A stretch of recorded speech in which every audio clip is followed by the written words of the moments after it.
Hi there BookTube, it's Eleanor here, and today I want to talk about my June TBR. When I started thinking about what I was going to read in June and sort of putting a TBR together, I was like, oh, I haven't really got much I want to put in. And then as I started to look into it more, there turns out there's quite a few.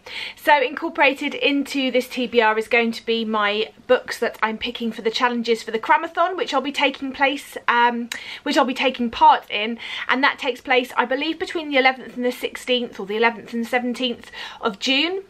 There's a number of different challenges for that, and I'll link down the creators of that down below for you to go and check out their announcement videos if you want to take part too.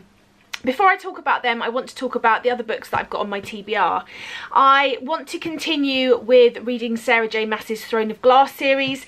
I believe that this book, and please if you've read it correct me if I'm wrong, this book sort of came out in between books 2 and 3, and it's The Assassin's Blade, and it is some novellas that talk about Selena Saldothian's life before what we're reading about in the series. So I would like to read that one, and also I would like to fit in the next book in the series this month as well, which is Heir of Fire, which is book 3. So those are two that I would like to continue with, because I'm really enjoying reading that series. And then I picked from my Bookopoly community chest and Chance.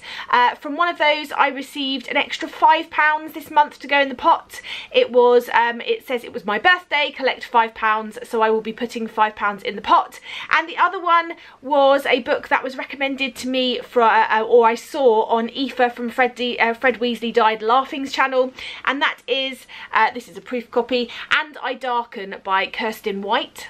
This has been blurbed as a feminist Game of Thrones for a YA audience, which sounds brilliant, and this is apparently the first in a trilogy, and it's about a Lada Dracul, who is a princess, and it says that no one expects her to be brutal, so I'm assuming she is. So I'm looking forward to this one, and I know that Aoife really enjoyed it, so fingers crossed I do too.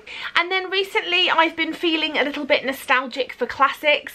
I've been looking back over some of the classics I read over the last year, because I was trying to do a classic a month, and after I sort of did my Jane Austens and a few others, I lost track of doing that, and I have some on my shelf that I'd really like to get to. So the one that's been calling to me recently is by Alexandre Dumas, who wrote The Count of Monte Cristo, which I loved, and it is The Lady of Camellias. This is a much shorter book than his Count of Monte Cristo, but I have heard good things, and on the back it says it's the novel that inspired Verdi's opera La Traviata, and according to Henry James, it was one of the greatest love stories of the world, so that is high praise indeed. So apparently this is, the story is inspired by the real-life 19th century courtesan Marie Duplessis, the lover of the novel's author Alexandre Dumas, and it says, known to all as the Lady of Camellias because she is never seen without her favourite flowers, Marguerite Gautier is the most beautiful, brazen and expensive courtesan in all of Paris, but despite having many lovers, she is never really loved until she meets Armand Duval, young, handsome and hopelessly in love with her. So I just think that sounds really good. I really want to get back into reading some of my classics. I've only got maybe 5 or 6 on my shelf, so I feel like I could read one a month until the end of the year, and I would have completed those, and that would make me really happy. So fingers crossed this one lives up, and it's only short, so it should be a good read. Okay, so let's pick up the books that I am planning on reading for Cramathon. There's 7 challenges in all. I'm going to be doing some graphic novels in there to help me along, because it will be a working week, and 7 is a lot to read. So let's talk about the challenges. The first challenge is to pick a book that you predict is going to be a 5-star read for you, and I really think that Girls Burn Brighter by Shobna Rao is going to be a 5-star read. It follows 2 young girls. I believe it's set in India. They are closest of friends. Something happens and one disappears, and it is the search for her and discussing the relationship between these 2 girls. So I think this is going to be a 5-star for me. The next challenge is to pick a book up that is out of your comfort zone, and for that I've gone for Hunger by Roxane Gay. I've actually got this on audio as well, so it might be my audio pick for the week. This is out of my comfort zone. It's non-fiction, and I think its subject matter is going to be something that makes me uncomfortable, so that is how I am reading out of my comfort zone for this one. In this, Roxane Gay apparently takes a very critical look at her life and her relationship with her body and food, and that's something that I've always struggled with, so I'm really interested to see how I find this one. I've heard by a lot of people that it's quite an uncomfortable read. It can be quite upsetting, so out of my comfort zone, but one I think I definitely looking forward to reading and finding out a bit more for myself. A book that's been on my TBR for the longest, definitely for a long time, is Sea of Snows by Karensa Jennings. I picked this up quite a long time ago now, and it's one that I really wanted to read, and I can't believe that I actually got it in the house and didn't just dig into it straight away. Set in 1950s England, this follows a 5-year-old girl and her home life, which her uncle moves in and hurts her mother. He then starts to look towards the young girl, and I think this is going to be a really hard-hitting and emotional read, so better be prepared, I think. The next pick is got to be an LGBTQIA plus pick, and I have picked Read Me Like a Book by Liz Kessler. This is a story of a young girl who is at school and she has a boyfriend, but she is having romantic feelings towards her female English teacher. The next pick has to be one that is not a traditional novel, so not in the traditional sense, and for that I've picked a graphic novel, and I've picked Brazen by Penelope Baggio, and this is Rebel Ladies Who Rocked the World. I just think this book, it's a lovely hardback, it looks beautiful. The artwork in here, it looks amazing.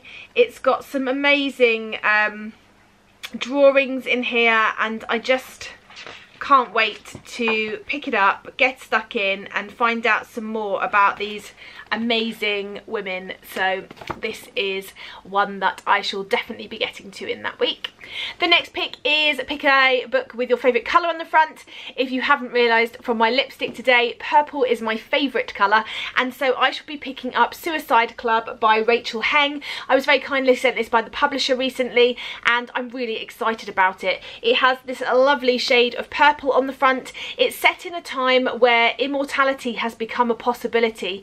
People who are, you know, have perfect lives, are fit and healthy and don't cause any trouble, are in line to become immortal, and our main protagonist here does something minor wrong, but becomes embroiled in a sort of anti-government group that engages in all sorts of illicit behaviour.